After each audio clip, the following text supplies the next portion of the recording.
देखो यार, अगर मुझसे कोई पूछे कि रिसोर्सेज को तुम सबसे आसान तरीके से कैसे एक्सप्लेन कर सकते हो, तो मैं तो बस इतना ही कहूंगा, जो भी मेरे आसपास है और मुझे सेटिस्फाई कर रहा है, आई मीन मेरे जरूरतों को पूरा कर रहा है, वही तो रिसोर्स है। मैं यहाँ पे गंदी बातें नहीं कर रहा, मैं बात कर रहा हूँ फॉरेस्ट का, सॉइल का, एनिमल्स का, जो नेचर की दी हुई चीज है और ये हमारे जरूरतों को पूरा करता है। बट इतना छोटा सा डेफिनेशन शायद सीबीसी वाला चच्चा ना माने, तो तुम थोड़ा और चीज ऐड कर देना, ठीक है? जो भी हमारे आसपास है और हमारी जरूरतों को पूरा करता है, वो तो रिसोर्स है ही है, पर उसके साथ साथ वो रिसोर्सेज टेक्नोलॉजिकली एक्सेसिबल भी होना पड़ेगा। हमारे पास ऐसे टेक्नोलॉजी हो जिससे हम वो रिसोर्सेज को अपने काम के लिए इस्तेमाल कर पाए। फिर रिसोर्सेज हमारे लिए इकोनॉमिकली एक्सेसिबल भी होना चाहिए, यानी कि ऐसा नहीं होना चाहिए कि रिसोर्सेज को खरीदने के चक्कर पे हम अपना बाप दादा का जायदाद भी गिरवी रख दे, फिर भी हमें वो ना मिले। इसके साथ रिसोर्सेज को कल्चरली भी एक्सेप्टेड होना चाहिए। मतलब देखो, हमें तो सोसाइटी ने एक्सेप्ट करा नहीं, बट जो रिसोर्सेज हम इस्तेमाल करेंगे वो सोसाइटी एक्सेप्ट तो करे, वरना वो काहे का रिसोर्स।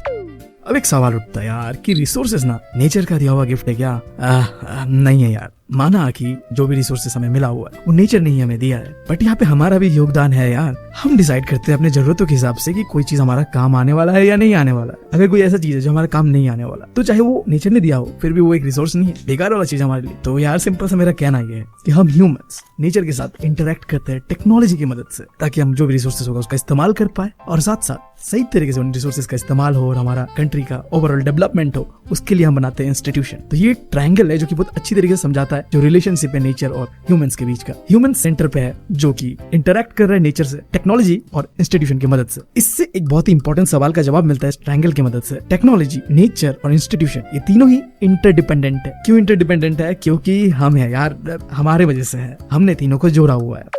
अब तुम इतना तो समझ गए कि रिसोर्स क्या होता है, और resources free gift of nature नहीं है, हमारा भी योगदान होता है वहाँ। अब सवाल उठता है कि रिसोर्सेज कितने तरह के होते हैं। हमें कुछ 4 तरीकों के बारे में जानना है। पहला, on the basis of their origin. दूसरा, on the basis of their exhaustibility. तीसरा, on the basis of their ownership. और आखिरी, on the basis of their status of development. तो ओरिजिन के बेसिस पे ना बायोटिक और एबायोटिक होता है। Biotic living resources, abiotic non living resources. Biotic के एग्जांपल एनिमल्स है, प्लांट्स है एंड ह्यूमंस, हम भी है। एबायोटिक जैसे कि मैंने बताया नॉन लिविंग है, तो rock, soil, water, minerals. And then second classification exhaustibility के बेस पे 2 होता है, renewable and non renewable. Renewable वो चीज है जो आसानी से रिप्रोड्यूस हो जाता है, नॉन रिन्यूएबल वो चीज है जो रिप्रोड्यूस होता नहीं और होने से भी बहुत समय लगता है। एग्जाम्पल रिन्यूएबल का है तुम्हारा solar, wind and hydro power, आसानी से रिप्रोड्यूस हो सकता है। नॉन रिन्यूएबल का कोल है, पेट्रोलियम है, नेचुरल गैस है, सदियों लग जाता है रिप्रोड्यूस होने में। फिर तीसरा क्लासिफिकेशन जो कि ओनरशिप के बेस पे है। पहला है इंडिविजुअल रिसोर्स, मेरे बाप के माल, car, community resources, public park, सबका है। नेशनल रिसोर्स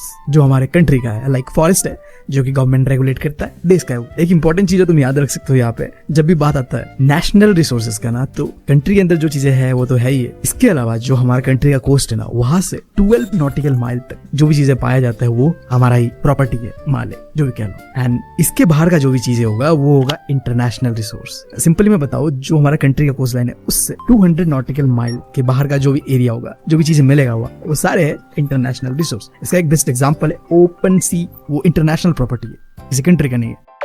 एंड आखिरी क्लासिफिकेशन जो कि स्टेटस ऑफ डेवलपमेंट के ऊपर है। पहला है पोटेंशियल रिसोर्सेज। अब पोटेंशियल रिसोर्सेज को मैं क्या ही समझाऊं तुम्हें, सिंपल ही है, बंदे में बहुत पोटेंशियल था बट बंदीबाजी के चक्कर में यार ये काम का नहीं रहा कुछ। तो रिसोर्सेज के मामले में भी मतलब इस्तेमाल कर सकते, बट हमने करा नहीं इसे। लाइक रियल एग्जांपल का बात करूं तो विंड एनर्जी बहुत ही अच्छा चीज है, हमें पता है, बट हमने अब तक इस्तेमाल लार्ज स्केल पे नहीं करा इसे। सेकंड है डेवलप्ड रिसोर्सेज, यानी कि जो रिसोर्सेज पूरी तरीके से तैयार है इस्तेमाल होने को, हाँ, और हम कर भी रहे हैं उसे, लाइक कोल। तीसरा है स्टॉक रिसोर्सेज, वो रिसोर्सेज जो हमारे पास है बट हम उन्हें इस्तेमाल नहीं कर पा रहे क्योंकि शायद हमारे पास ऐसा कोई टेक्नोलॉजी नहीं है अभी, तो जमा हुआ है, स्टॉक पे है, जब होगा तब कर लेंगे इस्तेमाल, बाप का तिजोरी में है, बस ऐसे समझ लो। और आखिरी है रिजर्व रिसोर्सेज, वो रिसोर्सेज जो कि हमने अपने परपोतों के लिए रिजर्व करके रखा हुआ है, वरना वो कैसे इस्तेमाल करेंगे यार हम अगर सब कर गए, सही है ना? तो यही पे खत्म होता है क्लासिफिकेशन ऑफ रिसोर्सेज का।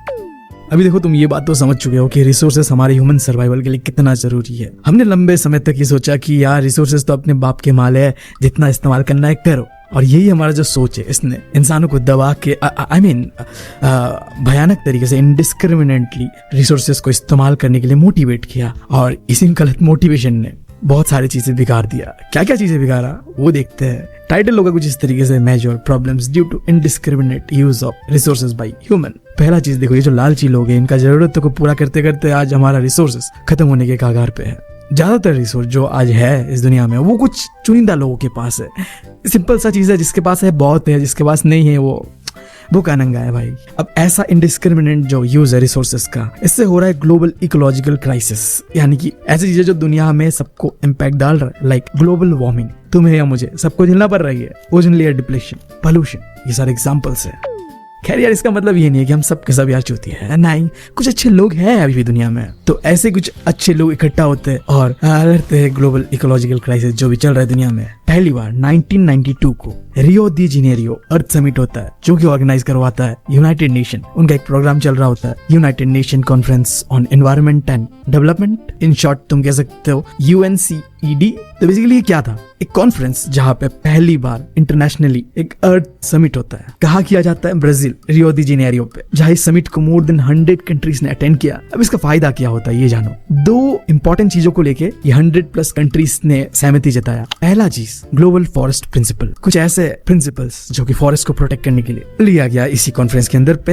एंड सबसे इंपॉर्टेंट, अडॉप्ट किया गया एजेंडा 21। अब ये क्या है, तुमने सुना होगा सस्टेनेबल डेवलपमेंट के बारे में, तो इसका जो बेसिक आइडिया है कि इस एजेंडा 21 से आया है। तो बेसिकली देखो, जब भी बात आता है सस्टेनेबल डेवलपमेंट का, यार ये एक ऐसा टॉपिक है ना जो पीछे कभी नहीं छोड़ता यार, हर जगह घुस जाता है। मतलब तुम चाहे कितने भी क्लास में हो और आगे कहीं भी पहुंच जाओ, तुम्हारा पीछा वो कभी नहीं छोड़ेगा। तो ये है क्या सस्टेनेबल डेवलपमेंट, मतलब डेवलपमेंट कुछ इस तरीके से करो कि एनवायरनमेंट को तुम चोट ना पहुंचाओ, डैमेज ना करो। दूसरी बात, जब भी तुम प्रेजेंट जनरेशन का डेवलपमेंट कर रहे हो ना, तो तुम एक चीज ध्यान रखना कि इससे फ्यूचर जनरेशन का जो नीड्स एंड वांट्स है वो कॉम्प्रोमाइज नहीं होना चाहिए। अगर ये 2 चीजें करते हो, यानी कि तुम कर रहे हो सस्टेनेबल डेवलपमेंट, अपना भी सोचो और फ्यूचर जनरेशन का भी सोचो, सिंपल सा बात है।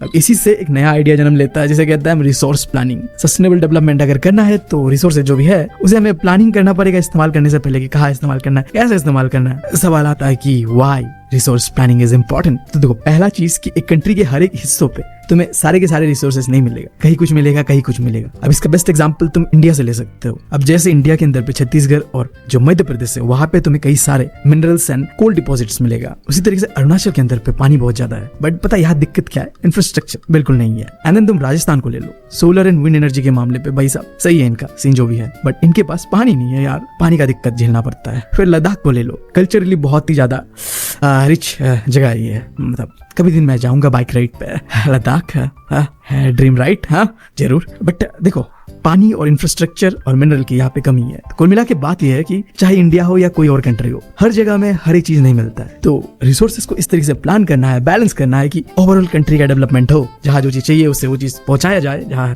पहुंच जाता है वो चीज, ठीक है। तो मैं कहा था कि मैंने बताया पहले कि हाँ, अवेलेबिलिटी जो है रिसोर्सेज का वो हर जगह कंट्री का एक जैसा नहीं रहता। सेकंड चीज, जब तुम रिसोर्स प्लानिंग करते हो तो तुम जो सस्टेनेबल डेवलपमेंट है उसे भी तुम पूरा कर रहे हो। एंड थर्ड, जब तुम रिसोर्स प्लानिंग करते हो तो तुम रिसोर्सेज को बहुत ही अच्छी तरीके से इस्तेमाल कर सकते हो बिना कोई वेस्टेज करे। अब यार मुझे नहीं पता कि इंडिया को फैमिली प्लानिंग करना चाहिए या नहीं करना चाहिए। खैर मैं तुम्हें इतना बता सकता हूँ कि हाँ, इंडिया को रिसोर्स प्लानिंग तो करना चाहिए। अब कैसे करते, 3 स्टेप है। पहला स्टेप जहाँ पे तुम आइडेंटिफाई करते हो एंड इन्वेंटरी यानी लिस्ट बनाते हो कि तुम्हारे कंट्री के अंदर पे जो अलग अलग रीजन है वहाँ पे कितने रिसोर्सेज है और कैसे कैसे रिसोर्सेज है, जिसके लिए तुम पहले सर्वे करते हो एंड देन मैपिंग करते हो और फिर तुम एस्टिमेट करते हो क्वालिटी और क्वांटिटी रिसोर्सेज का, और आखिर में तुम मेजरमेंट करते हो। एंड देन आता है इसके बाद सेकंड स्टेप, जहाँ पे तुमने आइडेंटिफाई कर लिया, तुमने इन्वेंटरी बना लिया, अब तुम्हें रिसोर्सेज को निकालना है, यानी कि तुम्हें अब इवैल्यूएट करना है, जिसके लिए प्लानिंग स्ट्रक्चर चाहिए, तुम कैसे निकालोगे, जिसके लिए तुम्हें पहले तो प्रॉपर टेक्नोलॉजी चाहिए कि कैसे निकालोगे रिसोर्सेज को, फिर प्रॉपर स्किल चाहिए कि क्या क्या स्किल रिक्वायरमेंट है उस रिसोर्सेज को एक्सट्रैक्ट करने के लिए, और आखिर में एक एप्रोप्रिएट इंस्टीट्यूशन जो कि ये इंश्योर करेगा कि जो तुमने प्लानिंग स्ट्रक्चर बनाया है ना उस रिसोर्सेज को निकालने का नहीं निकालने का वो सही तरीके से हो रहा है। और थर्ड स्टेप आता है इसके बाद, जहाँ पे तुमने जो भी रिसर्च डेवलपमेंट प्लान बनाया अपना, उसे अपने नेशनल डेवलपमेंट प्लान के साथ कंपेयर करके देखोगे कि मैच हो रहा है कि नहीं हो रहा है। ऐसा तो नहीं है कि कंट्री का रिक्वायरमेंट कुछ और है और मेरा रिक्वायरमेंट कुछ और है, तो मिसमैच नहीं होना चाहिए। तो लाइक तुमने ये सारी चीजें पर एक चीज देखा, रिसोर्सेज इंपॉर्टेंट है भाई, बहुत इंपॉर्टेंट है, बट उतना ही इंपॉर्टेंट है टेक्नोलॉजी और इंस्टीट्यूशन। बिना टेक्नोलॉजी की मदद से तुम रिसोर्सेज का इस्तेमाल ही नहीं कर पाओगे, और तुम कैसे इस्तेमाल करोगे नहीं करोगे वो तो इंस्टीट्यूशन डिसाइड करेगा, है ना। इसका तुम बेस्ट एग्जांपल इंडिया के अंदर भी देख सकते हो। कई सारे जगह है इंडिया के अंदर पे, स्टेट्स है जो कि रिसोर्सेज के मामले पे बहुत रिच है, बट फिर भी वो इकोनॉमिकली बैकवर्ड है। क्यों है? क्योंकि या तो वहाँ पे प्रॉपर प्लानिंग नहीं चल रहा है, टेक्नोलॉजी नहीं है, या फिर कोई इंस्टीट्यूशन नहीं है जो रेगुलेट करे चीजों को। अगर तुम बात करो ना इंडिया का जो हिस्ट्री है, जहाँ पे अंग्रेजों ने इंडिया को गुलाम बनाया, आसानी से इंडिया के रिसोर्सेज को एक्सप्लॉइट करा। क्यों? क्योंकि उनके पास टेक्नोलॉजी था, एक प्रॉपर इंस्टीट्यूशन था जो इन चीजों को रेगुलेट करता था कि कैसे इंडिया को लूटे नहीं लूटे, क्योंकि हम तो पहले सोने की चिड़िया थे ना। बट अब हमारे पास रिसोर्सेज की कमी है, जिसके लिए हमें कंजर्वेशन के ऊपर ध्यान देना पड़ेगा। और ये जब बात आता है कंजर्वेशन का, तो गांधी जी ने कुछ कहा है, सुन लेते हैं। ये बहुत ही एक फेमस स्टेटमेंट है गांधी जी का कि देखो यार, हमारे पास जो भी चीजें है ना वो हमारी जरूरतों को तो पूरा कर सकता है, बट हमारे लालच, ग्रीड को ना नहीं पूरा कर सकता। एंड सेकंड चीज, गांधी जी ना मास प्रोडक्शन के खिलाफ थे। मास प्रोडक्शन यानी कि तो मशीनों का इस्तेमाल करके बड़े बड़े फैक्ट्रीज में बहुत सारी चीजें बनाते हो, दैट्स कॉल्ड मास प्रोडक्शन। तो गांधी जी इसके खिलाफ थे। उल्टा गांधी जी चाहते थे कि मास प्रोडक्शन हट जाए और प्रोडक्शन बाय मास हो, यानी कि ज्यादा लोग मिल के कोई चीज बनाए जिससे कि रोजगार बनेगा। यार मशीन लगाओगे, 2-3 लोग काम करेंगे, रोजगार नहीं होगा, और वहीं पे तुम लोगों का इस्तेमाल करोगे काम करने पे, प्रोडक्शन बाय मास होगा तो रोजगार बनेगा, हाँ लोग खुश रहेंगे, दैट्स इट। अब आते हैं अगला टॉपिक जो कि है लैंड रिसोर्स के ऊपर। हाँ, जमीन एक रिसोर्स है, बहुत इंपॉर्टेंट रिसोर्स है, तुम्हें पता है, मुझे पता है। अगर जमीन नहीं होगा ना तो लाइक नेचुरल वेजिटेरियन हो, वाइल्ड लाइफ हो, या फिर हम ह्यूमंस हो, नहीं रह पाएंगे इसके बिना। मैं भी अपने क्रश के बिना नहीं रह पाता यार। खैर टॉपिक पे आते हैं। तो देखो, अगर मैं बात करूं इंडिया में ना, तो लैंड कैसे तरीके से डिस्ट्रीब्यूटेड है। 43% जो इंडिया का लैंड है ना वो प्लेन एरिया है, एंड वहां पे मेनली होता है एग्रीकल्चर या फिर इंडस्ट्रियल एक्टिविटीज। फिर 30% है माउंटेन्स। अब यहाँ से क्या होता है, जो रिवर्स इंपॉर्टेंट, वहां पे रेगुलर फ्लो वाटर आता है, क्योंकि पता तो है पानी का मेन सोर्स है माउंटेन्स, झरने भाई यहाँ से आते हैं माउंटेन से। फिर 27% है प्लेटू रीजन। अब तुम्हें पता है यहाँ क्या मिलेगा, बहुत सारे रिजर्व्स मिनरल के, फॉसल फ्यूल के, और ढेर सारे फॉरेस्ट। अब बात करते हैं लैंड यूटिलाइजेशन। जमीन है बहुत इंपॉर्टेंट है, कैसे डिस्ट्रीब्यूटेड है वो भी जान लिया हमने। अब इसका इस्तेमाल कैसे होता है, मेनली देखो फॉरेस्ट। दूसरा, land not available for cultivation, ऐसा जमीन जो कल्टीवेशन के लिए काम में नहीं आता है। फर्स्ट है बैरन एंड वेस्टलैंड, बंजर जमीन यार। दूसरा, land for non agricultural use, जहाँ खेती बाड़ी नहीं होता है, मेनली जो बिल्डिंग से, रोड से, फैक्ट्री से, ये तो हवा में नहीं बन रहे ना भाई, जमीन पे ही बन रहा है, तो इस कैटेगरी पे आ जाता है। And third, other uncultivated land. इन दोनों के अलावा और कौन सा अनकल्टिवेटेड लैंड जहाँ में खेती नहीं कर सकते वो जमीन। पहला है ग्रेजिंग लैंड, हाँ घास चराते हैं हम जानवरों को, वो जगह। फिर लैंड फॉर मिसलिनियस ट्रीज, और आखिरी है कल्टिवेटेड वेस्टलैंड, ऐसा जमीन जहाँ में कल्टिवेशन नहीं करा गया, लगभग 5 सालों से भी ज्यादा हो गया, फेंका हुआ है भाई, कर सकते हैं पर नहीं कर रहे। फिर है फैलो लैंड, जिसके अंदर पहले है करंट फैलो लैंड, फेंका हुआ ऐसे अनकल्टिवेटेड है, लगभग 1 साल हो चुका है। हाँ, दूसरा है other than current fallow land, ऐसा जमीन जो कि अनकल्टिवेटेड है, फेंका हुआ ऐसे, लगभग 1 साल से लेकर 5 साल हो चुके हैं। और फिर आता है नेट सोन एरिया, यानी कि ऐसा जमीन जहाँ में कल्टिवेशन करा जाता है साल में 1 बार, या फिर आता है ग्रॉस क्रॉप्ड एरिया। इसके अंदर में देखो 2 चीजों को एक साथ मिलाया जाता है। पहला, ऐसे जमीन जहाँ पे खेती करा जाता है साल में 1 बार, इसके साथ साथ एक ऐसा जमीन जहाँ में खेती करा जाता है साल में 1 बार से ज्यादा, 2 चीजें, एटलीस्ट 1 बार या 1 बार से ज्यादा, ये दोनों को मिला के होता है ग्रॉस क्रॉप्ड एरिया। अब ये तो मैंने तुम्हें बताया कि किस तरीके से जमीन को हम इंडिया के अंदर पे यूटिलाइज करते नहीं करते। अब देखते हैं कि लैंड का यूज पैटर्न कैसा इंडिया के अंदर पे, जिसके लिए तुम पहले जानो कि इंडिया का ज्योग्राफिकल एरिया कितना है। 3.28 मिलियन स्क्वायर किलोमीटर, काफी बड़ा है। इतना बड़ा एरिया में से 93% जो एरिया है इंडिया का, इसका हमारे पास प्रॉपर डेटा है, जबकि जो ये 7% एरिया है इसका हमारे पास प्रॉपर डेटा नहीं है। और इसका एक रीजन भी है, ये 7% एरिया आता है mostly the north eastern states except Assam. Assam का प्रॉपर डेटा है हमारे पास। इसके अलावा जितने भी नॉर्थ ईस्टर्न स्टेट्स है और जो जम्मू एंड कश्मीर का एरिया जो चाइना और पाकिस्तान ने कब्जा करके रखा हुआ है, उन एरिया का हमारे पास कोई डेटा है नहीं। खैर, ये तो मैंने बता दिया तुम्हें। तो पैटर्न देखते हैं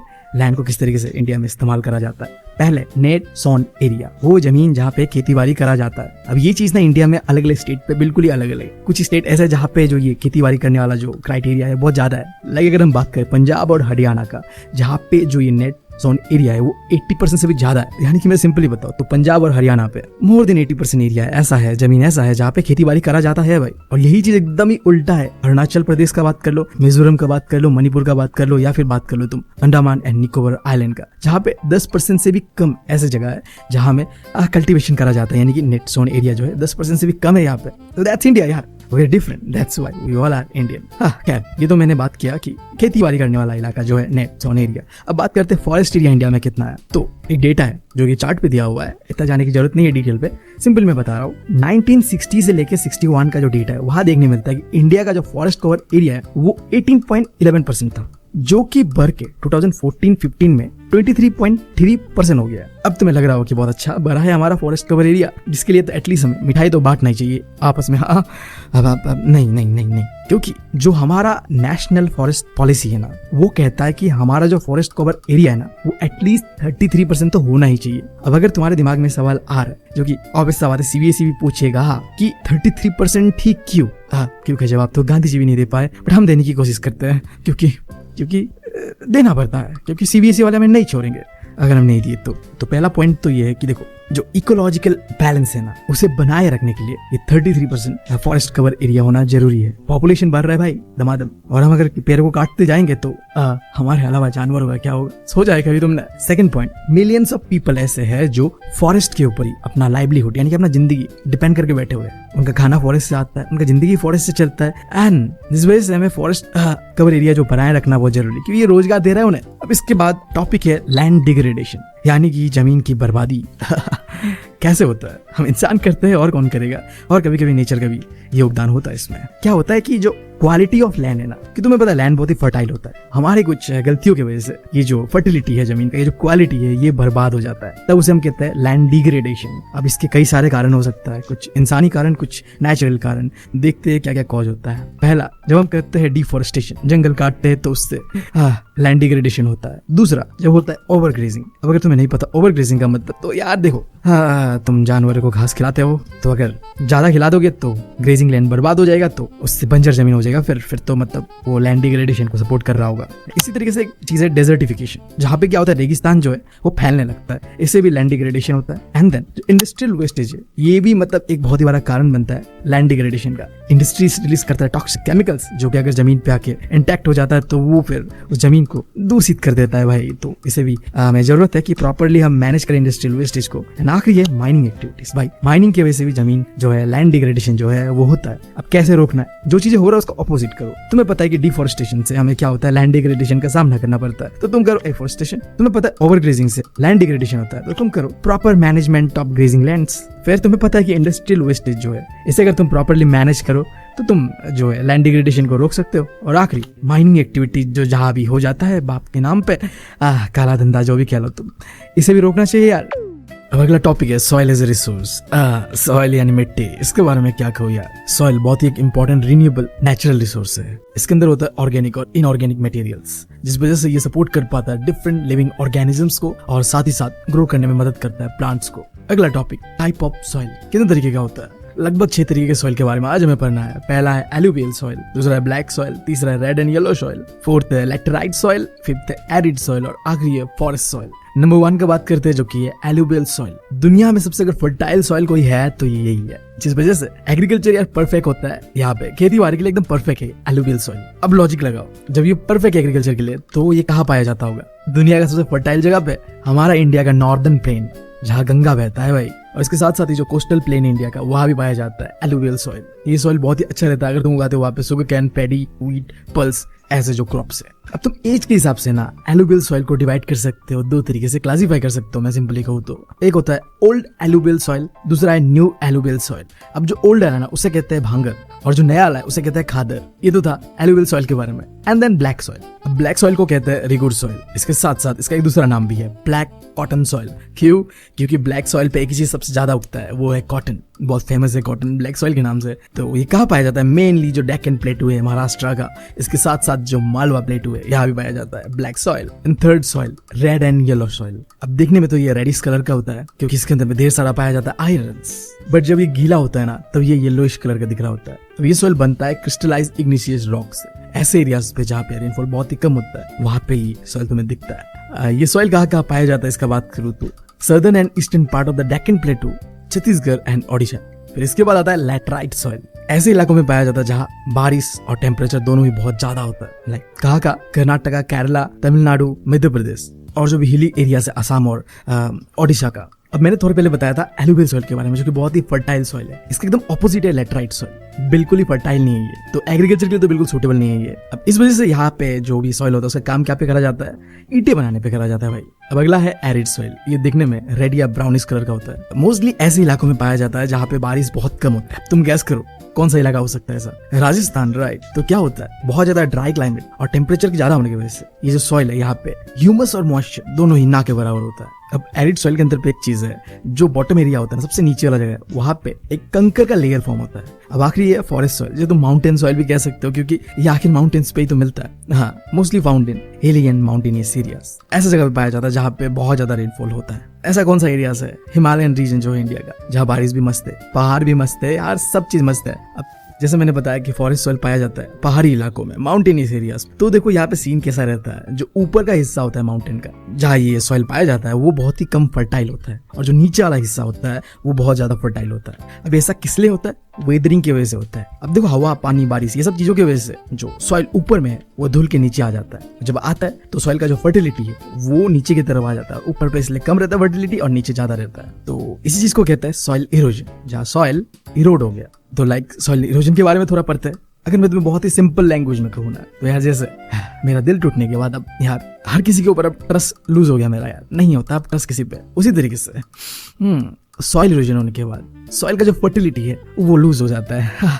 अब सवाल उठता है कि सॉइल इरोजन कितने तरीके का होता है। 3 तरीका तुम जान लो। पहला है गली इरोजन, जहाँ क्या होता है यार मतलब गलियां बन जाता है, शहर बन जाता है, मतलब पानी को जाने के लिए एक रास्ता मिल जाता है और जब वो रास्ता मिलता है वो पानी के साथ साथ सॉइल का जो फर्टिलिटी है उसे भी लूज कर देता है और जिससे होता है सॉइल इरोजन। दूसरा है शीट इरोजन। अब यहाँ क्या होता है सॉइल का जो ऊपर का लेयर है ना वो धुल के चला जाता है बारिश की वजह से मोस्टली। आखिरी है विंड इरोजन। यहाँ क्या होता है बहुत जोर का हवा आता है और इस हवा की वजह से सॉइल अपना फर्टिलिटी लूज कर देता है। आखिरी टॉपिक सॉइल कंजर्वेशन। अब हमने पढ़ा कि सॉइल इरोजन होता है जिससे सॉइल अपना फर्टिलिटी को लूज कर देता है। अब ये होना नहीं चाहिए क्योंकि सॉइल बहुत इंपॉर्टेंट है। इसे रोकने के लिए कुछ टेक्निक है हमारे पास जो कि हम फार्मिंग में स्पेशली इस्तेमाल करते हैं ताकि सॉइल इरोजन को हम रोक पाए। उसमें से पहला है कॉन्टूर प्लगिंग। अब यहाँ क्या होता है देखो, तुम्हें पता है माउंटेनियस एरिया हो या कोई भी एरिया हो, पानी क्या होता है ऊपर से नीचे तक आता है। अब ये ऊपर से जब नीचे आता है तभी ये सॉइल को इरोड करता है और उसका फर्टिलिटी को लूज करता है। अब यही चीज हमें रोकना है। कॉन्टूर प्लगिंग में क्या होता है एक तरह का लाइन बना दिया जाता है पूरे खेत के अंदर पे। अब ये लाइन क्या करता है सॉइल को इरोड होने से